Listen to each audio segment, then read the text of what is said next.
Tēnā koutou katoa, he uri tēnei no inia, ko Qamar Shamim Raua, ko Anisul Rahman o Kukou Mātua, ko Kirikiri Roa tōku whatu manawa, ko Waikato te awa e mahia nei a kumā harahara, kei Kirikiri Roa ahau e noho ana i nai nei, ko Anjum Rahman tōku ingoa. Nō reira, tēnā koutou katoa. So I'm Anjum and I work for Tahono, also known as Inclusive Aotearoa Collective. First of all, I want to welcome you all here and thank you so much for attending. I want to especially acknowledge Tayo for bringing us together to discuss the issue of online harm and our responses to it at a policy level, as well as thinking about any gaps there might be in terms of research in this area. Before going any further, I will go into the tikanga of today. So as you've come in, you have been muted and you won't be able to unmute yourself unless you're asked to by one of our moderators. So if you do want to speak, please use the raise hand functions and one of the co-hosts will unmute you. The chat is on and available for people to make comments. These discussions can be fraught because of the impact of online harm, and we want to ensure that our discussions today are respectful and that we will welcome opposing points of view. We want to make sure that we uphold the mana of each individual here and those who are not here. We will be monitoring the chat and using the mute function if necessary. This event is hosted by a number of organisations and I'm really pleased and proud to be part of this collaboration, and it includes Ethnic Research Aotearoa, Auckland North Community and Development, Aotearoa Ethnic Communities Alliance and ourselves. Just very quickly about Tahono, our vision is to see an Aotearoa where everyone has a place to belong. And we do that through community development, supporting community networks, training on te tiriti, belonging online, and a number of other areas. We run a number of programs, and part of our work is in the online harm space. So we have been involved with the Christchurch Call Advisory Network, which focuses on terrorist and violent extremist content online, noting, of course, that within the network and beyond, those terms are very contested. We have worked to develop a coalition for better digital policy, and through that and in partnership with Amnesty International Aotearoa New Zealand have developed the No Harmware campaign, which I will be talking about a little bit later. And I will just note that today 2 bills have been drawn out of ballot. One is the Deepfake Digital Harm and Exploitation Bill, and the second is the Social Media Age Restricted Users Bill, which is what we all generally know as the under 16 ban from social media. So I'm going to begin my comments talking about online harm. And I did want to start with a whakatauki. Pātua I te taniwha o te whakamā, which translates as beating the monster of shyness. And the reason why it resonates with me is that this is a time to be bold and brave, to protect individuals and communities and societies as a whole. Harm can happen in a variety of ways. And the Muslim community experienced the most extreme offline impact of online harm when the Christchurch mosque attacks happened in March 2019. Online factors were not the only driver of that attack, but it was a major driver, and the work of the Royal Commission of Inquiry shows the online presence of the terrorist. Another form of online harm is over censorship. And what we've been seeing is shadow banning and takedown of content, for example, around the Gaza genocide. We've seen the use of counterterrorism laws to suppress and target people and remove their ability to post. And if you're not familiar with shadow banning, it means that your posts, while not removed, will not be seen by people that follow you, and certainly not by people that don't follow you. So it just is a way to remove the presence of what you're saying. We know that there are a range of other online harms, from addiction to disinformation, stalking and harassment. We mentioned the deep fakes, scams, child sexual abuse material. The list could go on and on. But what is common is that there has been a lack of accountability of platforms of the harm that is in this space.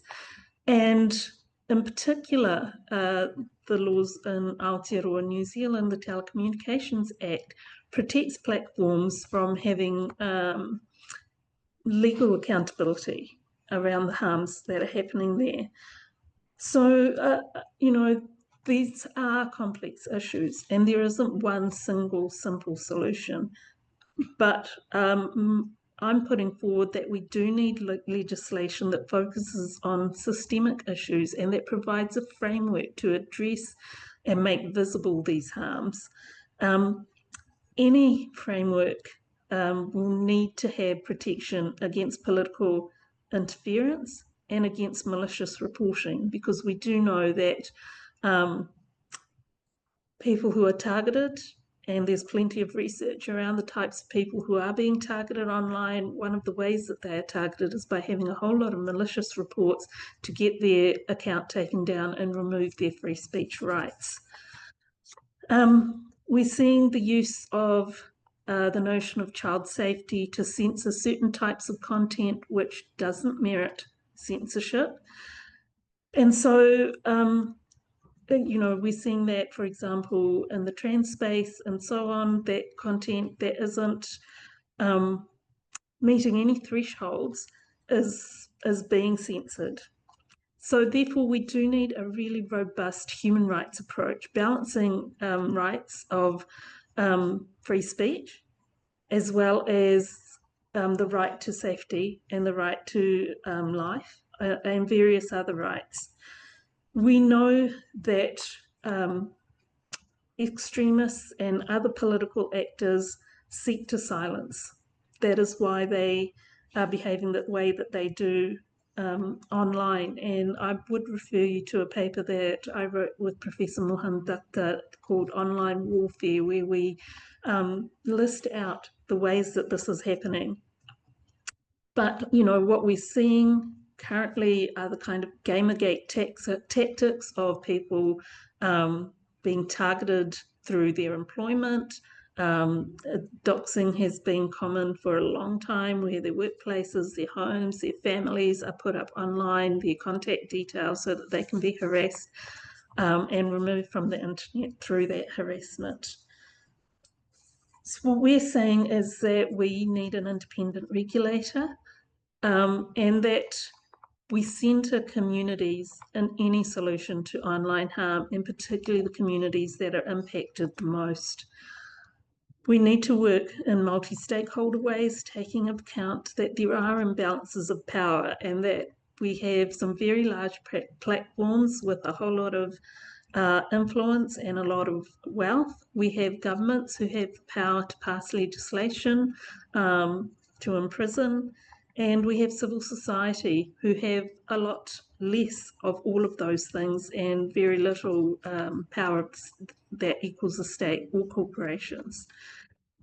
So centering communities and society is absolutely critical.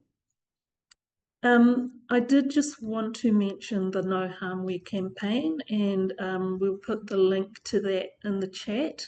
You can see the website, and this is a campaign that we launched in September, and we'll be continuing over the coming year. And our aim is to push for regulation, but also we'll be doing some work that we hope to release in a couple of months around digital citizenship. So that is based on educating individuals and communities on how to be a good digital citizen. We know the need for collaboration, and so that's why this kind of collaboration is critical. And we are hoping to hold a series of webinars as well, the first of which is next week. If people are interested, please do get in touch, which will focus on international experts talking about experiences of legislation in various countries across the world that deals with these issues, the pitfalls and the harms, and hoping to next year bring in an Indigenous perspective on these issues, and then the perspective of regulators from across Safety Commissioner in Australia, Ofcom in the UK, and others. As I said, because we know that these complex issues, and it's not as simple as just banning everything, we don't want to fall into that space of over censorship or unfair censorship when we seek solutions. So I think that I will leave my comments there. Please feel free to put in questions at any time using the chat function. We will be having a Q&A session after the various speakers, so you'll have the opportunity then to make comments and ask questions as well. So I am now going to pass on to Dave Muscovitz. Thank you. Thanks, Anjum. Kia ora koutou, ko Dave Muscovitz o koinoa. I'm Dave Muscovitz. I'm the Jewish co-chair of the Wellington Abrahamic Council of Jews, Christians, and Muslims. And our purpose is to foster understanding, friendship, and trust between the Abrahamic faiths of Judaism, Christianity, and Islam. And as part of that role, I'm also on the Christchurch Call Advisory Network with Anjum, where we are working to do what we can to counter terrorism and violent extremism online. And it's safe to say that one thing that Jews and Muslims have in common is that we both get an unfair share of harassment online. So this is something that unites us. And we are working together to achieve those ends. And now I've been asked to just elaborate a bit on the purpose of the talk tonight and introduce the speaker. So the reason that we're having this session now is to facilitate community engagement and communication around how to make social media and other online formats safer for the end users. We want to focus on the impact of some of these harms and listen to some of the less heard voices from communities that perhaps have less power than governments or the large media platforms. We're seeking to foster collaboration between our various different groups and investigate what sorts of ways and means we can use that are broader and beyond the proposed social media ban for under 16s. My own personal opinion is I'm neither here nor there with social media bans because they're focusing on the victims rather than the perpetrators of those harms. I really believe, and I think Anjum sort of said this before, that there should be a focus on making the platforms accountable for the media that they distribute and the harm that they enable. So I'm really interested in hearing thoughts about that, not only from our speakers, but also from the audience, and as time goes on, from all of you who hopefully will become collaborators in this enterprise. Now we have two speakers this afternoon. One of them is Peter Thompson, and Peter is an associate professor in media communications at Te Waka Victoria University.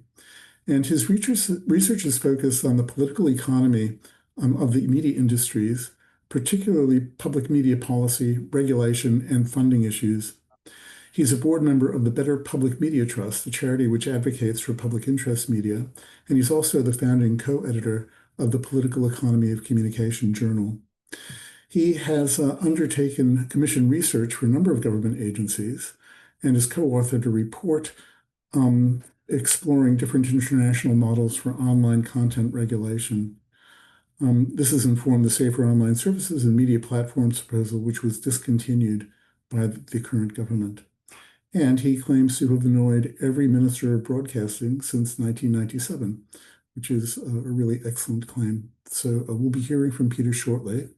And then when we're wrapping up, we will also hear from Fadia Rafiq, who is a freelance policy advisor and is collaborating with Tayo on research into the social media ban. She has a background in child and human rights policy and research. And so I don't want to suck up too much of your time. I think it's a good time to pass over to Peter, who will give us a presentation, which I'm sure we'll all find very interesting. Peter. Okay.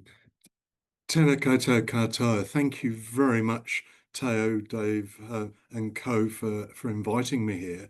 I'm not quite sure that I know anything more than my esteemed colleagues here already know.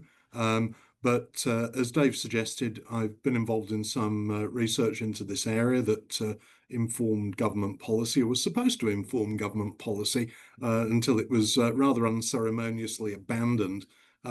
So what I'd like to do today, I'm going to share some slides that have far too many words on, and I'm going to talk you through some of the issues that I think we need to be aware of if we're going to implement some kind of effective regulatory regime. And I'm not going to make specific recommendations. What I want to do is try and set out some of the issues that we need to bear in mind when we're trying to develop a regulatory framework that might be effective. So, and I'm very happy to take questions afterwards. So if you give me a moment, I'm just going to share the screen here and hopefully this will work. Can we see this?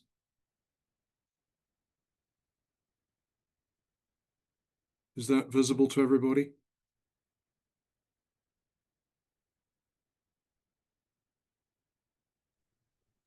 You good, Peter? Yeah, we can see it. Okay, great. Okay, just going to hide the panel. So as I say, I co-authored a report with my colleague Michael Daubs, who's now at Otago University, was with Internet New Zealand and the Department of Internal Affairs. We want to look at some developments and proposals that have come up in recent years over social media, including the social media ban for the under-16s, and that's apparently been pulled out of the hat today. But I also want to highlight some of the complexities and tensions and challenges of trying to deal with regulation when there's different points of intervention, different levers that you can pull, and different conceptions of harm. And as I say, I'm not here to make recommendations. I'm not here to tell you what to do, but maybe I can help set out some issues that we need to think through. So first of all, if we're talking about online media and social media, what do we mean?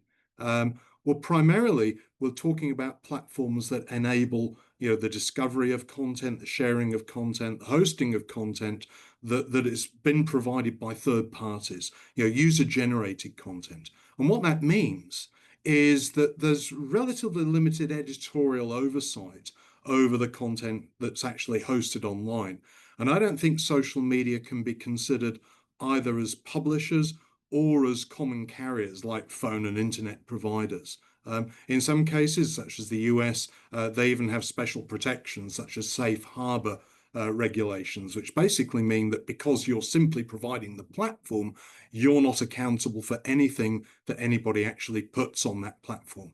So different social media reflect different purposes, functions, different demographics. I mean, you can go and look at Facebook, TikTok, X or Twitter, Snapchat, YouTube, if you count YouTube, and they all have different profiles about who uses them and what kinds of functions they serve. So the first lesson is you can't really just have one set of principles that applies to all these different platforms. It probably isn't going to capture all the harms that accrue. So if I have a look at social media in Aotearoa, there's quite an interesting website, data reportal that's got up-to-date stats on a lot of different countries. There's over 4 million people have social media accounts. It works out about, 88, 89%, nearly 9 in 10 people have social media accounts in Aotearoa. So that's most of us. And by far the most popular ones are Facebook Messenger and Instagram. If you're aware of the media industry arrangements, they're all part of Meta. Then we get WhatsApp, TikTok, which is part of ByteDance, the Chinese company, Snapchat, iMessage, Pinterest, Reddit, and LinkedIn. Then we get to X and Telegram, Skype, and co.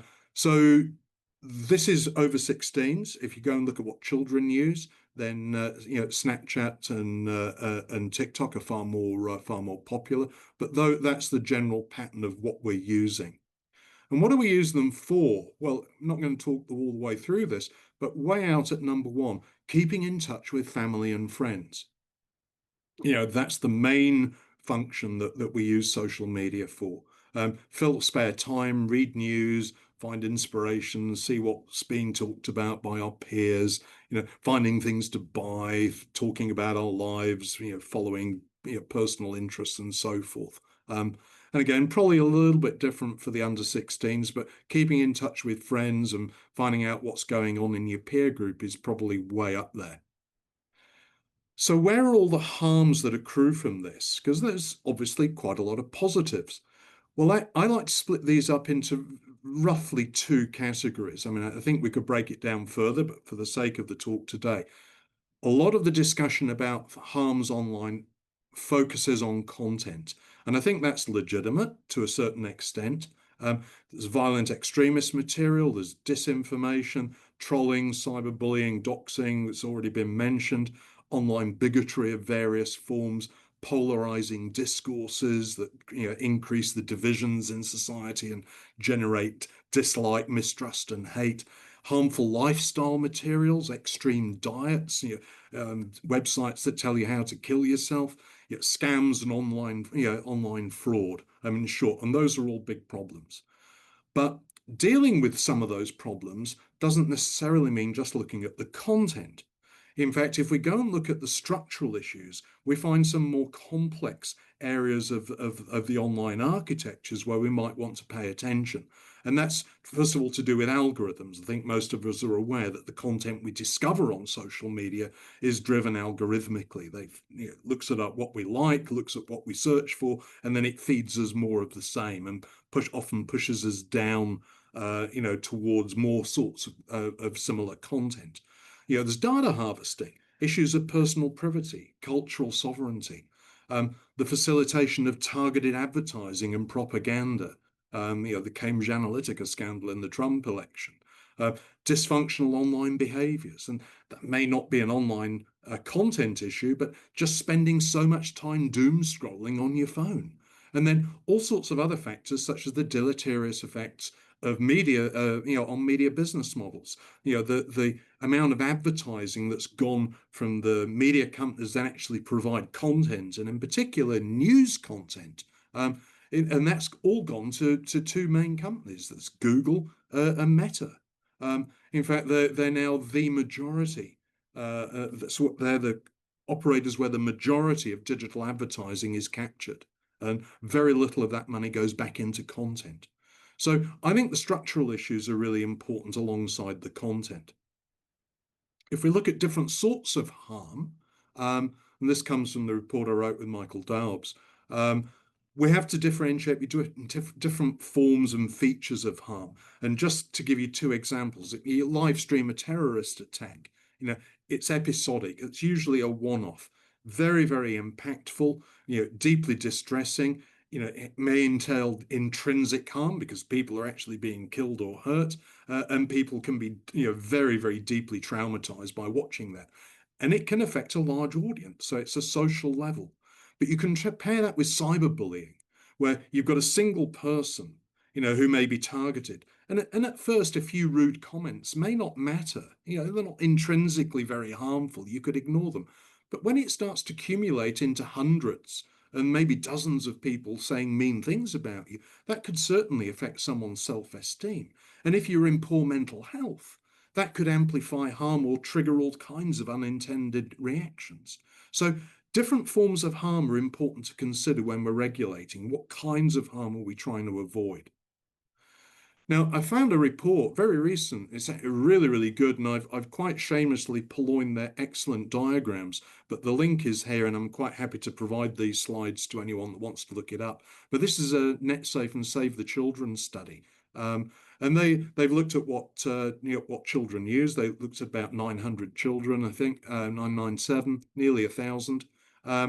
And music streaming, YouTube, TikTok, Google, online gaming, Snapchat, Instagram, messaging were up there, along with music streaming, other activities.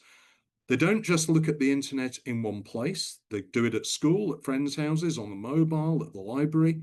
And do they feel safe? Well, about 2/3 generally feel safe. Quarter maybe don't know. Sometimes feel unsafe. Maybe 8% don't know, and 2 don't feel safe. So there's quite a bit of concern there. So what do they say we should do? Well, first of all, they want more control over the ads and content that they see. They want less harmful or mean content, more tools to deal with online bullying, more privacy and control over what gets shared, and I assume that means data, education, not just for children, but for parents and teachers, and safer online gaming. So the question is, well, if that's what the children are saying they want, is that what we're actually giving them? And I think that's a really important question. So how are we going to give it to them? I think, as I said, the historical approach has been to go, oh, well, this is all down to harmful content. We've got to regulate content. But as I say, that's not necessarily where social media and other online platforms operate. Most of the weird stuff is down here at the level of content discovery. And so we've got to kind of drill down into the architectures and the infrastructures of the way that the internet works and the way that certain forms of content get produced, distributed, and received. Now, the next slide, I'm not going to go through in great. Sorry, I'll talk a little bit maybe first about content. If we just focus on content, there is a number of issues that make things complex. You want to be consistent and fair, but there's huge volumes of it. It's difficult often to define what's harmful. It's not always straightforward. Extremist terrorist content, sure. Blatantly racist content, fine. But there's all kinds of other content that's rather more difficult to define. If you want to define it by algorithm, well, that can be fine if there's a clear definition. The Christchurch terrorist video has been hashed. It has a digital fingerprint. That gets picked up by online operators and platforms all over the world. And a number of terrorist attacks have been recognized and very, very quickly dealt with using hashing. But there are risks. You can over-police, you can over-moderate. It might create chilling effects or takedowns of legitimate content. So arguably you need a right of review, the ability to go back and say, hey, you took my content down, it was legitimate. And then we get into this really problematic debate about whether something that is awful but lawful has to be tolerated. And where do we draw the lines there? There's a big free speech lobby that's saying basically anything other than direct exhortations of violence should be accepted. I don't agree with that. But where do you draw those lines? And I don't have a clear answer. And some forms of harm, as I say, could come from innocuous content. I mean, the abnormal norms of physical beauty that you get from watching Hollywood movies or looking at cosmetics ads. Do we ban that? Because cumulatively it gives a dysfunctional view of what the ideal body image is. And so a lot of concerns about online harms aren't just about the content itself. We have to start looking at the algorithms and we have to look at the other architectures. And that's where it gets really tricky. I'm not going to go all the way through this, but just very briefly, you could look at regulation at the level of the internet service provider, your broadband provider. You could block IP or DNS addresses. You could look at content delivery networks. You could look at the packets of data that get uploaded and go into deep packet inspection. You could look at the algorithms. You could look at internet, blockchain, artificial intelligence, and you can get into the stacks of software itself. all those different layers that actually allow different platforms to function. Well, what does all that look like? That's way too complicated. Well, here's a few examples. Online content, I don't think is easy to control at the level of production unless it's generated online. So live stream video. So you could check the ID of someone maybe making those videos. You could, in theory, inspect every single post that's put online before it gets published. Hugely cumbersome, potentially very intrusive. Vodafone, I think, said that they were willing to go and check everybody's phone for child abuse images. Well, sounds like a great idea, but actually, do you want Vodafone having complete access to everything on your phone? I mean, that could be potentially problematic. You could put filters up, age verifications, paywalls. You can have internet service providers block access. You can put labels on things. That could be a warning label, such as a PG or R18 label, or you could classify things according to whether or not it's available to children. You can make content discovery more or less difficult. You can change an algorithm to make content appear at the top of a page or really never appear in an online search. You can get publishers and content hosts to delete content from servers, or you can get content delivery networks to take their support away from platforms. You can regulate user access to platforms using age verification and ID, and that's where social media age restrictions come in. Or you can do what we've already done in Aotearoa, you could ban the actual hardware. So phone bans in schools. Then that certainly stops people getting access to harmful content. Of course, it also means you don't get access to any content. So who or what ought to regulate? Well, even Mark Zuckerberg says, hey, you can't just leave this to the tech sectors. We're not the right people to do this. I agree. Now, they probably have a role to play, but in the UK and the EU and many other countries, there are statutory regulators and regulatory regimes, and I think that's essential. But there are conflicts of interest. If you rely on the platforms to moderate, they make money out of all kinds of traffic that we might think are problematic. There's lots of stories about the way they've allowed contentious and toxic material to remain online because it generates revenue for them. So that regulation has to be robust. Public interest regulation, I think, does need statutory regulators, but creating binding rules are difficult to enforce. And if you introduce them unilaterally, how do you apply that overseas? I think user apps are really important, giving users the power to regulate their own use of social media and more control over what they see and what data they give away. But that requires legislation and media literacy. So what are we doing in Aotearoa? Well, the Christchurch call has already been mentioned. We're a founding member of that. The chief censor has powers to get rid of objectionable content. That's illegal content. That's the really extremist stuff.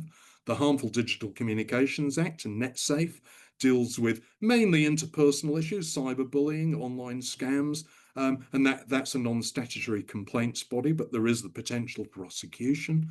There's the Safer Online Services and Media Platforms proposal, which I thought was really good, but got canned.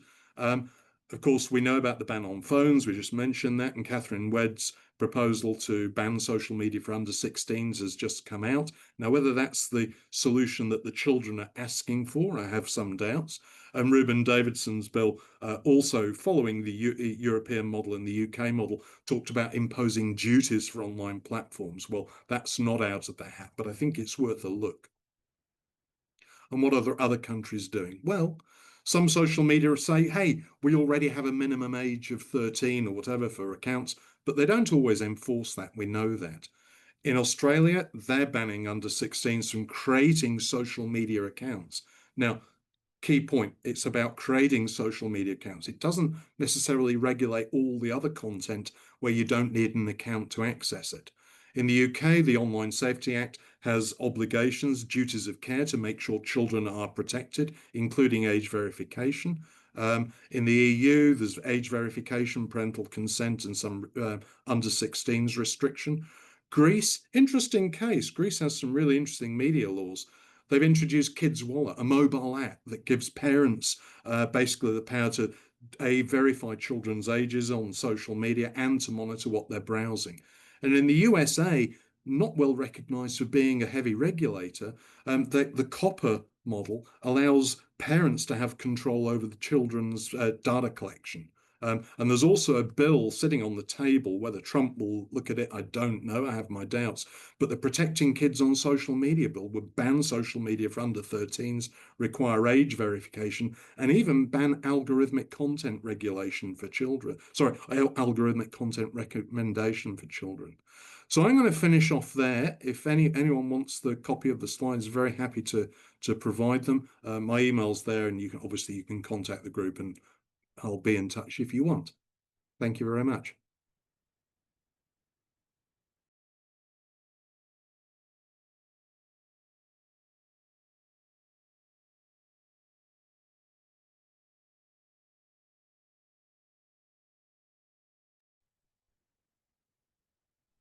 I think we're opening it up now for questions with Jackie. Kia ora, koutou. Thank you, Peter, for your incredible presentation. I'll just introduce myself before we go into this next session. Kia ora koutou, called Jackie Sally Tokuingwa, Child Rights Advocacy and Research Director at Save the Children New Zealand. I see we have a question in the chat already, and I'd like to invite people to add their questions to the chat. Primarily, it could be to Peter's presentation and the information that Peter has shared, but it could also be to one of the other members of the panel who are present also, and Jim, Dave, Teo, or Fadia. So please, if you could put your questions in the chat, and then we will go through them, and Storm will unmute people as required. But initially, we do have a question, and this is from Nuli. Recent reports found the majority of time spent on social media is by New Zealand kids watching short form videos, not messaging friends. There are risks to attention and cognition. My kids see suicide content most days, racist, misogynistic content, violence and gore. 1 in 3 girls from Meta's own data say they feel much worse about their bodies after using social media.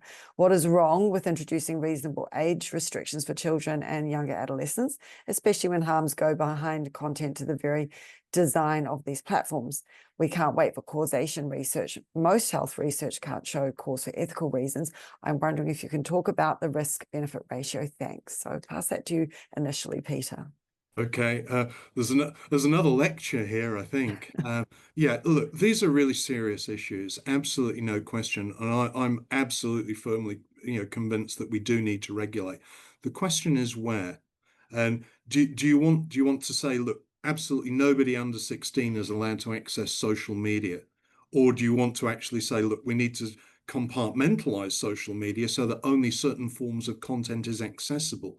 Would a parental control system, that or a kind of a sandbox for under 16s that allows them to use social media but limits what they can access and maybe gives parents control over what they can access, that work better?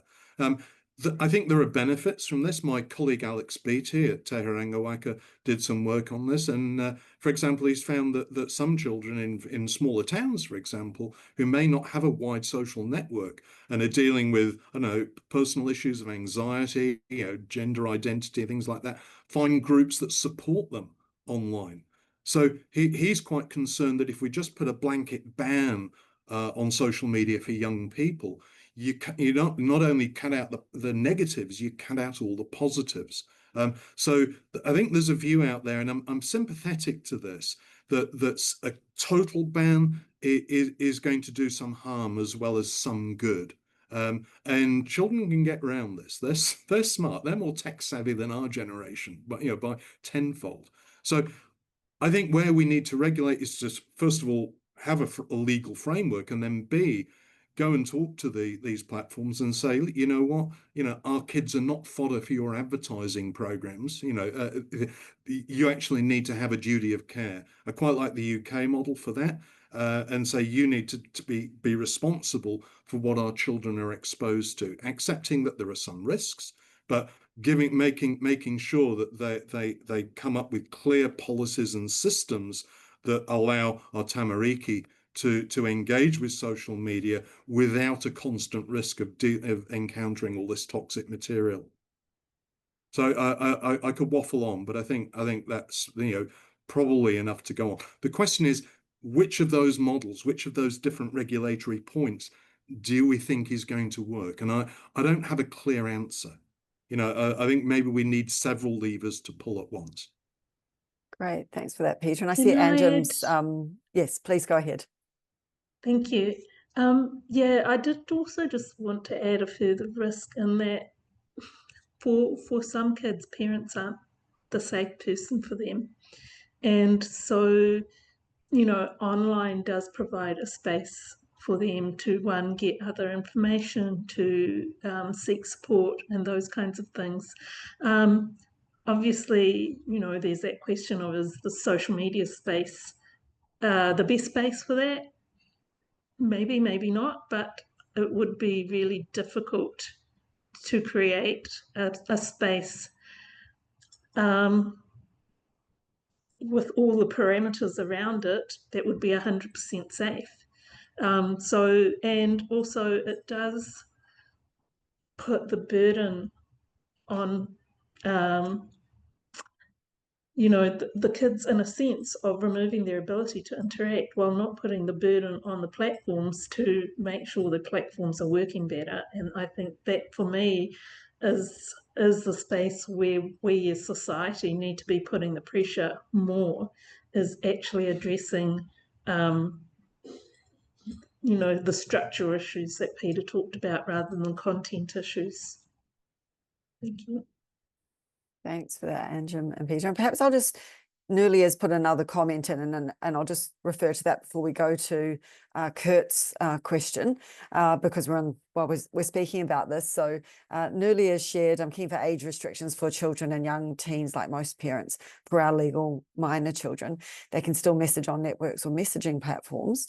What evidence is there that there is significant harm from banning, particularly in relation to harms experienced with the platform? So I guess is exploring that tension between, if there was, what do the bans harms look like compared to the harms that we're seeing now, and is there information about that? And I hope I've summed that up correctly. So can I pick that up? Yes, please, Peter, go ahead. So, sorry, is this Anna's question? This is Nuli. This is Nuli who asked the question we were just discussing. So it's a subsequent question from Nuli. Okay, sorry, I was trying to find it in the chat. Can you just repeat the key point? Yes. So I'm keen for age restrictions for children and young teens, like most parents for our legal minor children. They could still message on platforms, find support networks and messaging platforms. Yep. What evidence would there be about significant harm from banning versus the relation to harms experienced on the platforms? Well, I don't have a single piece of research where I can go, here's a report that looked exactly into that.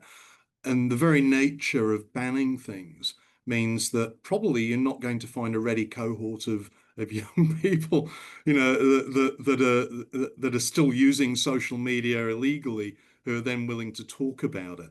But there are anecdotal reports that show that children would probably be more reluctant to talk about what they're doing online if they knew that technically it was breaking the law or they were going to get in trouble for it. So the potential to circumvent the ban, I think, is significant, because we have a generation that's grown up with this stuff. And to simply take it away from them when they're used to using it, I think would create the impetus for them to find alternative ways of accessing that kind of service. So that could be a harm in itself, because they're more likely to do it surreptitiously. And if they're doing it surreptitiously, and we just assume that the ban itself is going to prevent them from accessing harmful content, then we've got a problem, because they will circumvent the age restriction, go online and use it as an adult, and then they're exposed to everything. So I would suggest that the alternative of actually creating a kind of an online sandbox, where social media companies are required to make provisions to keep younger users safe and prevent them from accessing certain forms of online service or content, would be a better way to go about it, because they could still stay in touch with their friends. but you tweak the algorithm so that they don't go around rabbit holes and 3 clicks after going on to a question about, well, what's a good diet, they're onto some sort of extreme diet website that says, well, and unless you're anorexic, you don't look beautiful. So it's controlling the really, really harmful stuff that I think is most important. Kids can go online outside of social media. They can find stuff that's harmful without being on these platforms. That is not going to stop. And that's the world we live in. So I think there's this idea that if we only ban social media, none of these harms would occur. I think you can just start look at the evidence for that and say, look, that's only going to stop a certain amount of harm.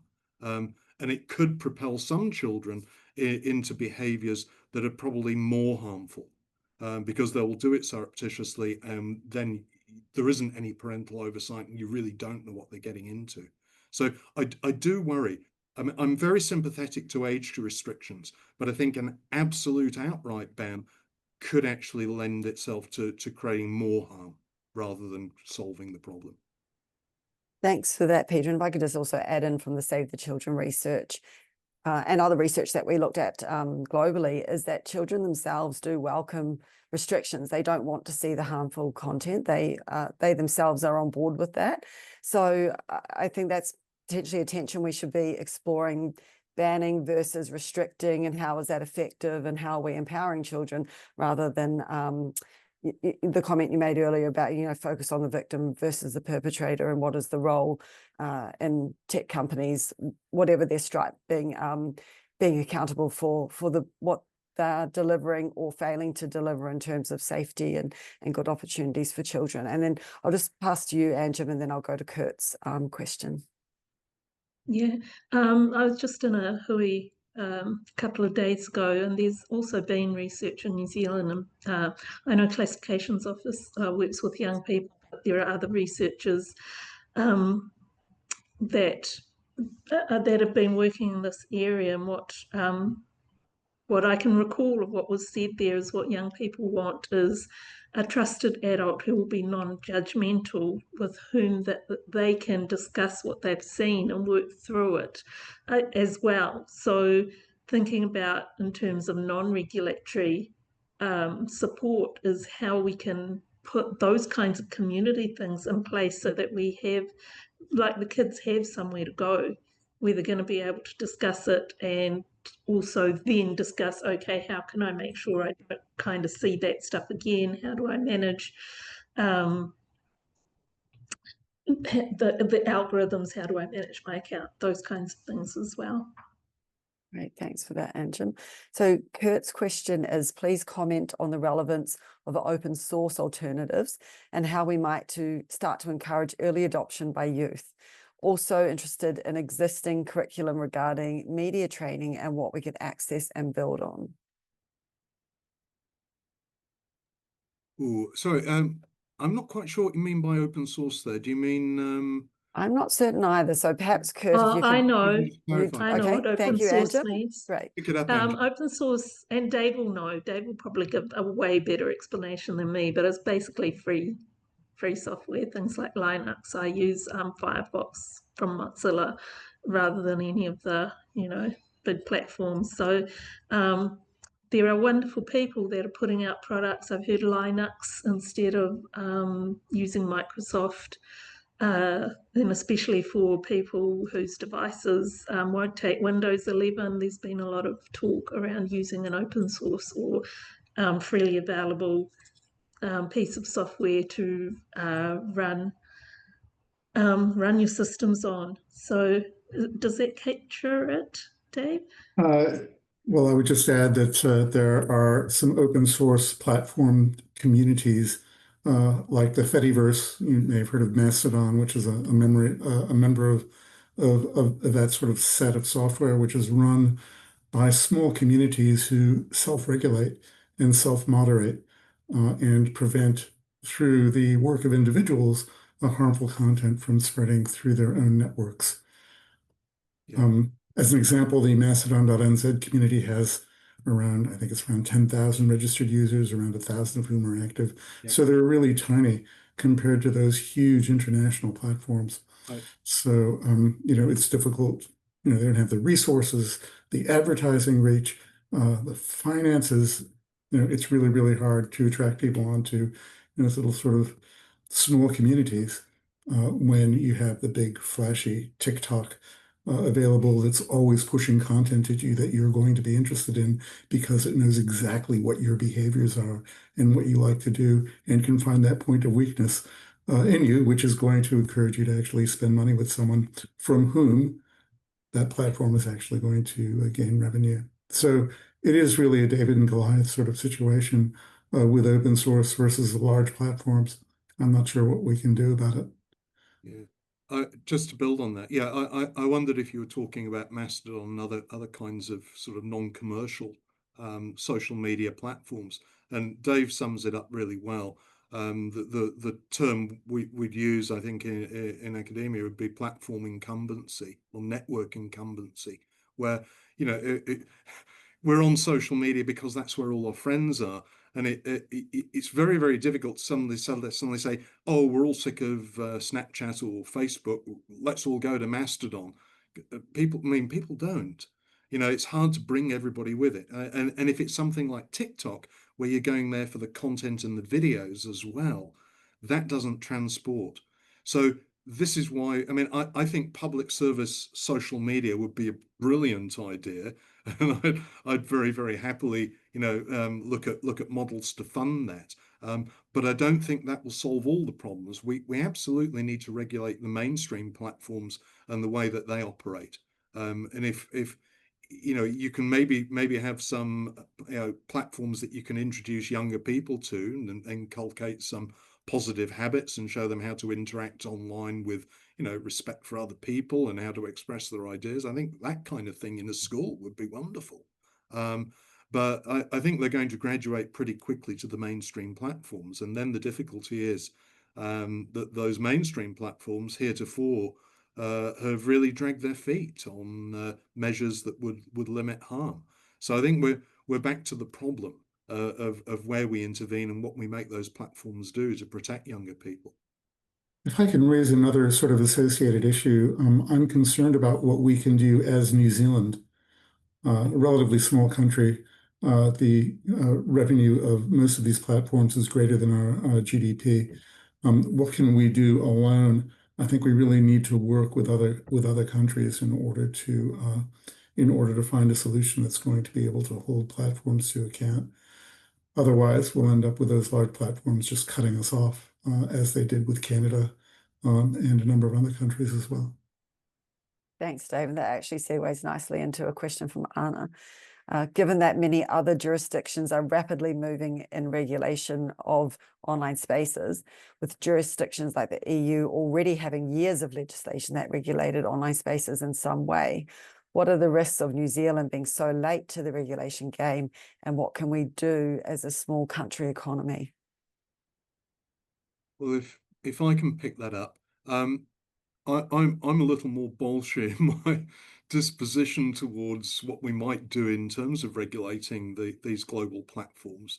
They're not all powerful, and I think it's important we don't actually forget that we're a sovereign country. We have our own government, our own parliament.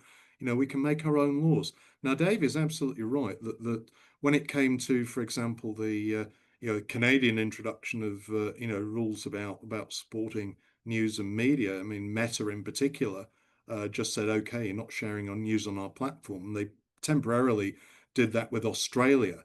And so they're willing to play hardball when their business model is at risk.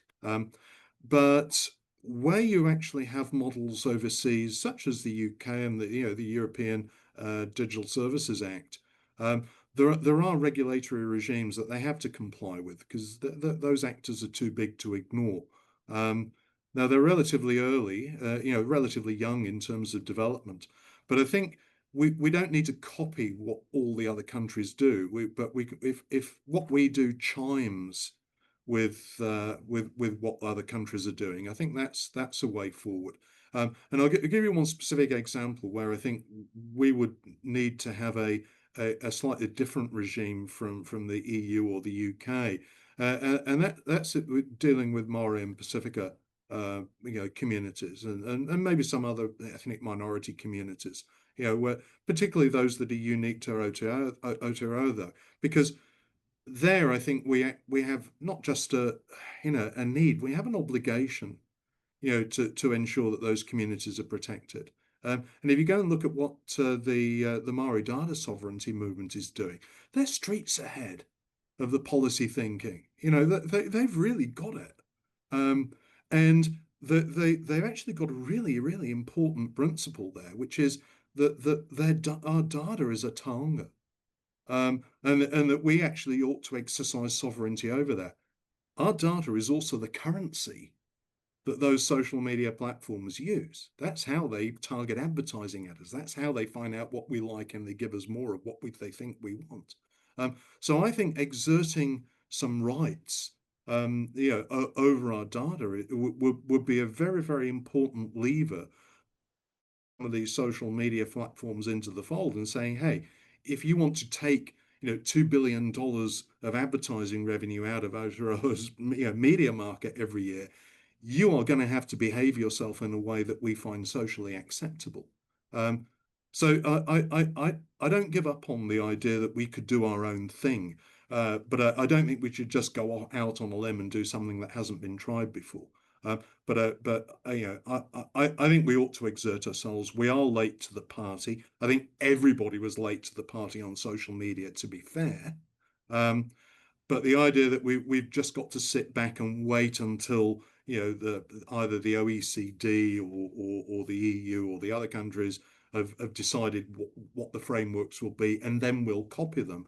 I think we need to be a lot more proactive than that.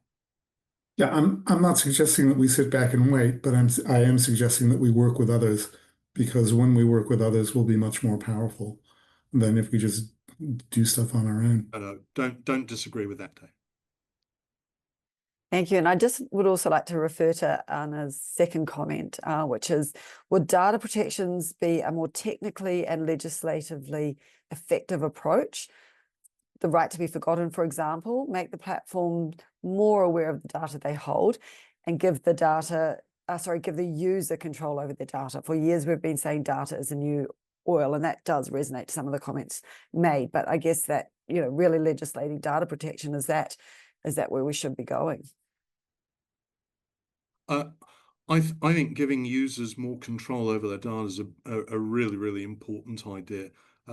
And the first thing, I ask my students this, I say, how many of you use social media? And nearly everybody's hand goes up. They got 2 or 3 different accounts. And I said, how many of you actually read the terms and conditions?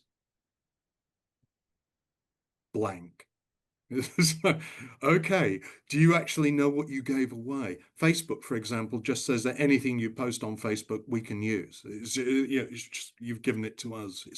It's not denying that you can use it. It's like we have the right to use anything you put on our platform. Well, wait a minute, that that's quite a surprise to some people.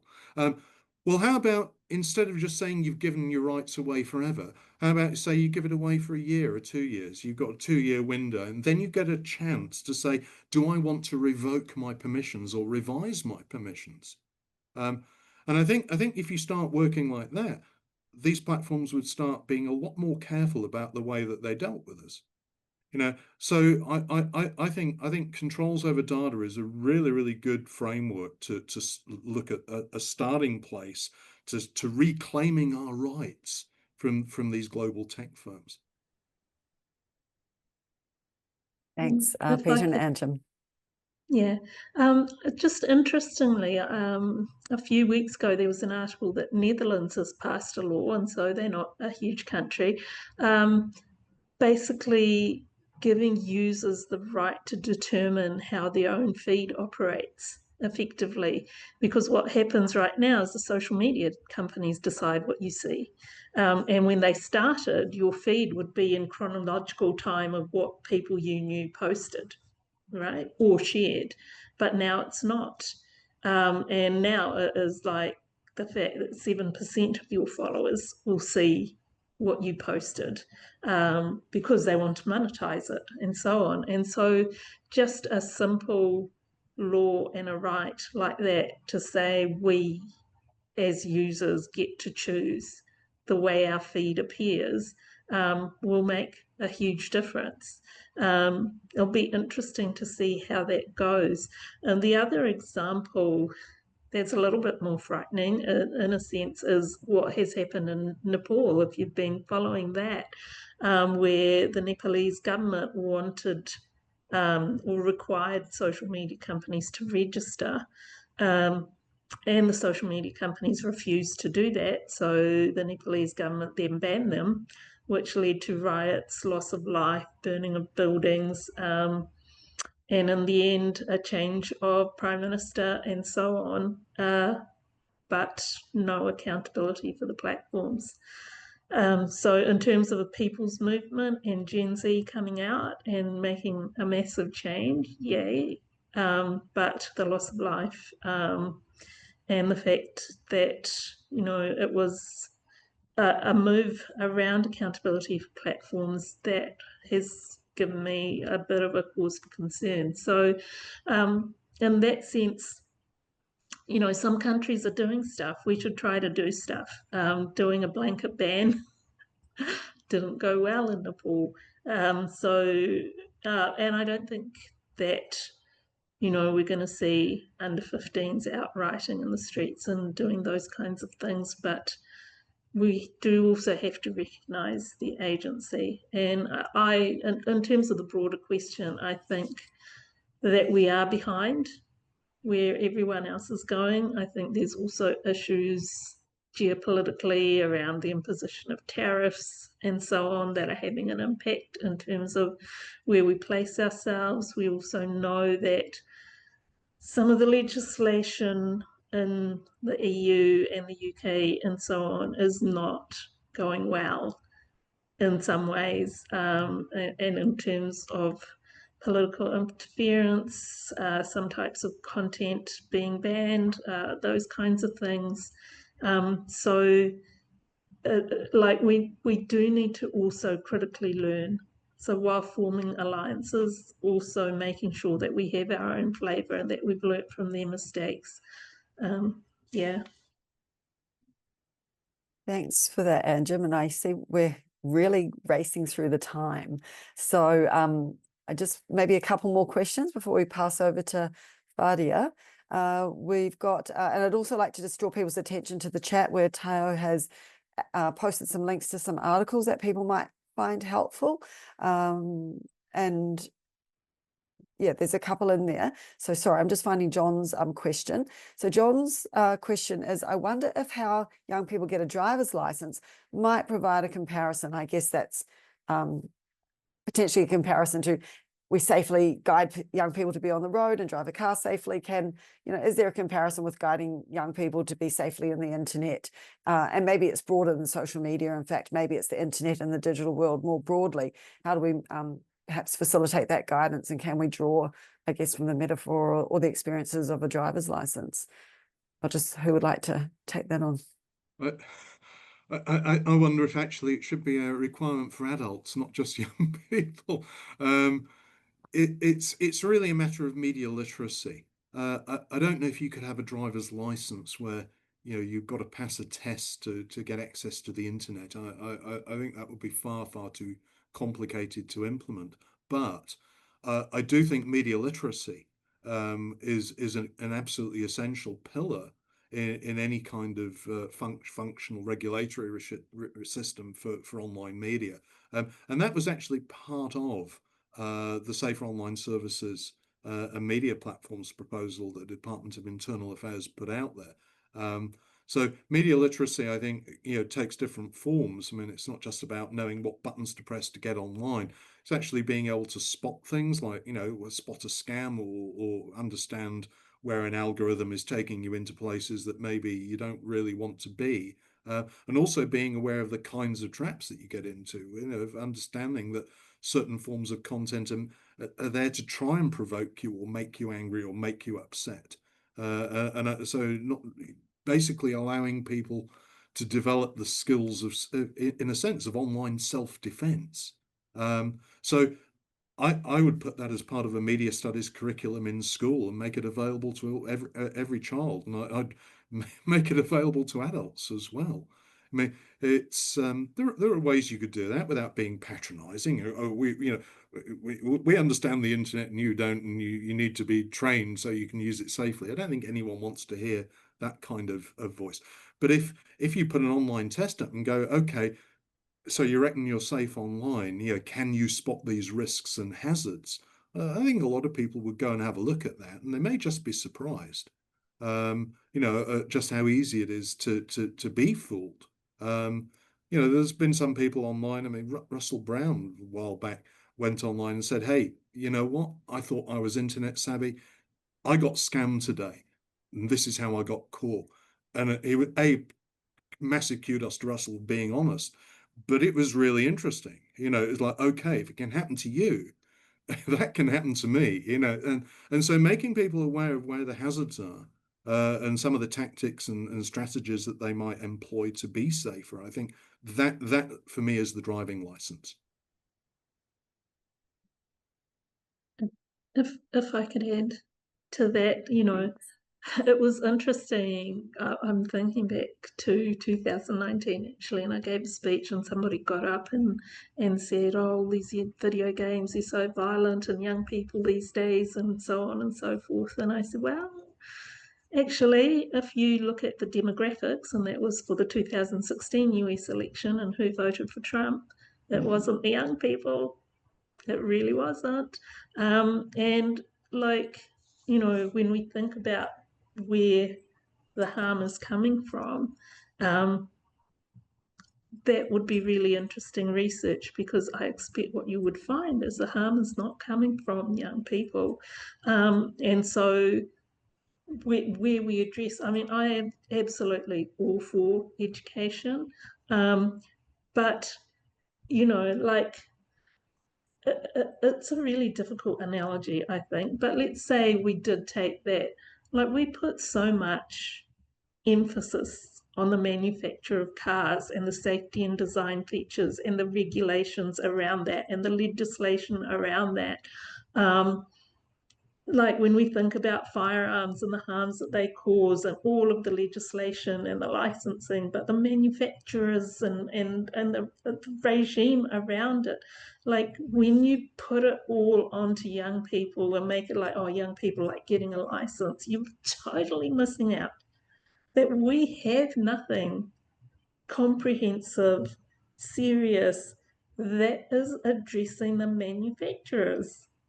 And that is the danger of the whole conversation being around the under 16 ban and around what we're doing for young people, is not recognizing the harm that comes from old people, not recognizing the harm that comes from platform design, a for-profit model, all of those things.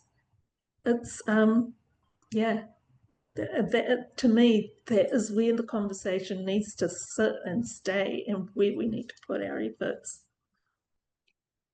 Thanks for that, Anjum. And there is a question that we haven't really addressed, but we're out of time, is from Anna around AI use and algorithms. And I think that's probably potentially another forum, as that's a growing and I guess bolting issue in many ways. So I'd like to thank everyone for their questions and the discussion. And I'd like to, if there's redirect people back again to the chat. There are a lot of links in there, and Ty's put some more information, and also really echoed what you were saying, Anjum, about the safe driving environment as much as the safe driver and the manufacturers and those sorts of things, and that bigger picture is where we need to be directing our thinking to. But now I'd really welcome the opportunity to pass over to Fadia, and for Fadia to share your reflections. Thank you. No worries. Thank you, Jackie. And I would just like to thank Anjum and Dave and Peter and Tayo and Storm for having me today. Apologies for my throat. I'm still recovering from a viral infection. So if you can't hear, I apologize again in advance. So I'm just going to quickly share my screen and see if I can share my screen. Yep. And so if it lets me go to this, and so please let me know if you can see my screen with my PowerPoint presentation. We got it. We're good. Awesome. Cool. Okay, so basically it's like a what next, like because obviously this presentation was Peter was amazing, and you've actually given me some ideas on what to add in my research project with Tayo, who I'll be collaborating with on the social media ban, and we're going to be basically exploring the impacts and implications that this actually has on restrictions with usage in New Zealand. So I've just probably explained this. I'll go to the next slide. I'm just going to be explaining a bit of an overview of the research project and what it's going to entail. So we're going to be looking at the project objectives with collaborative initiative, legislative contribution, and research scope. Basically, the purpose of this project is to look at the current draft bill that's coming from government, which is the social media age restriction draft bill for under 16, and to see what rooms for improvement could be used in the bill, because I'm not sure if anyone's read the bill.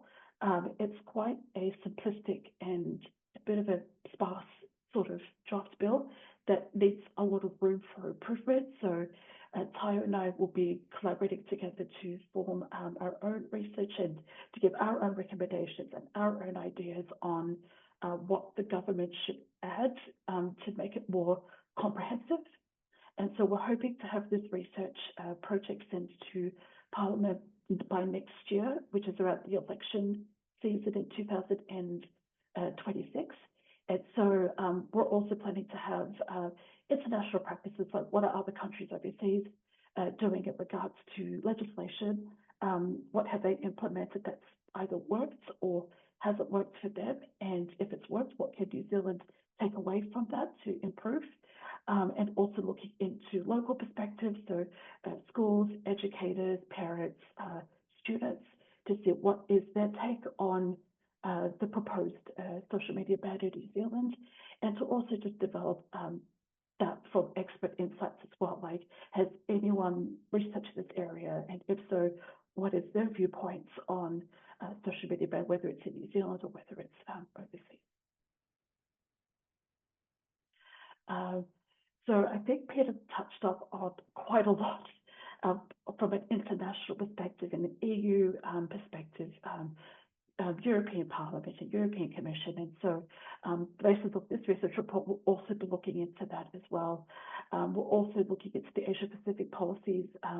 At the moment, not a lot of Asian Pacific countries have actually introduced their version of a social media ban, but there is some countries who are looking to kind of replicate what Australia is currently doing at the moment. So we'll be looking into that as well. And as you all are aware, with Australia's active ban, we're going to be looking into that as well. And so they're going to be introducing theirs in December of this year.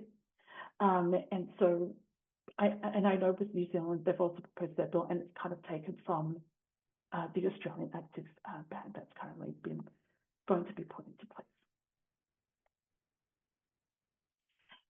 So this is going to be looking into also the local and policy perspectives, and like I mentioned at the beginning, how does local perspective get translated into policy and legislative writing?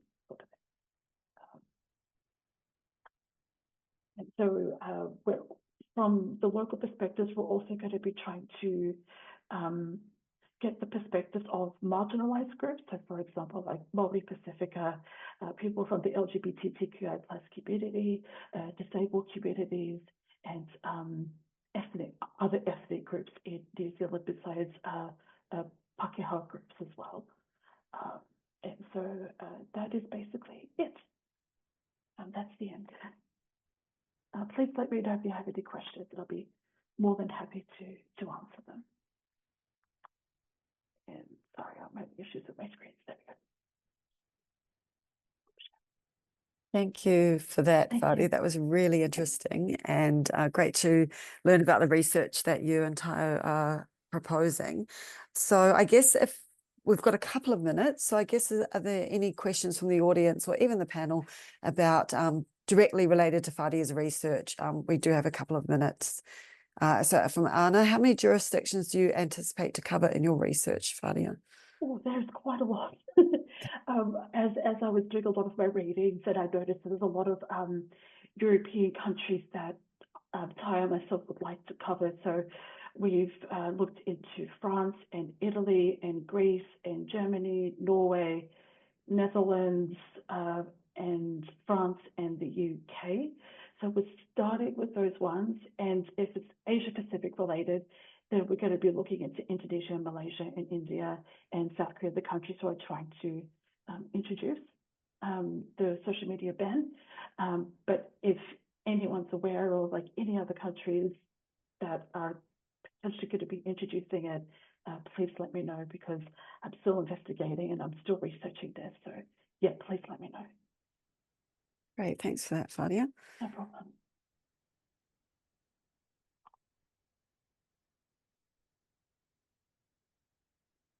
So thanks for being here and sharing your work despite being maiiwi. Whādia, yes, absolutely, thank you. That's incredible commitment and you really are not well, so thank you for that. Well, I think that brings us largely to the end of our discussion, and it's been incredibly rich. I know that all questions have not been answered, and that's not going to be possible on such a complex issue in one forum, but certainly some rich discussion and certainly many ideas for thought. And for myself, I know that my mind often goes to the content level harm and but increasingly becoming aware of the systems level harm and how the two work together. One can't be addressed without the other. So some really rich information, and thanks to everyone for sharing your time and thoughts, and thanks to the audience also for your rich questions and challenges. It's so important to be able to have this forum, to be able to in a safe space talk and share ideas and challenges and challenged thinking.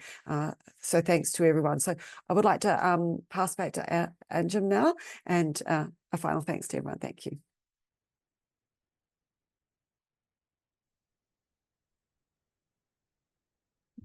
Sure, everyone. Thank you once again, everyone, for being here and part of the discussion and for sharing your various views through the chat. That I think has been really helpful to understand everyone's points of view. I want to thank our panelists for being available and giving up their time. Thank you, Jackie, for running the Q&A. I want to thank our tech support person, who has done a fantastic job, both in terms of developing the comms, getting the news out there of this session. And hopefully it is recorded and should be available for viewing. Please, as I say, feel free to get in touch. You can always get in touch through us at Tahono. I'm sure Storm will put a contact email for you in the chat. Once again, a reminder, if you're interested in regulation and getting into more detail about the overseas experience, we do have our webinar next week on the 28th. And yes, I will then finish us off with a closing karakia. Kia tau te manaki tanga ki runga ki tēnā o tātou. Kia piki te ora, kia piki te maramatanga, kia hoki pai atu, kia hoki pai mai, tūturu whakamaua, kia tina, homi, huie, tai kie. And a translation of that is settle the core and protection upon each of us. May the health and understanding grow. Return well to others and ourselves. Hold fast to your authenticity. Be firm. Be united in purpose. Thank you all.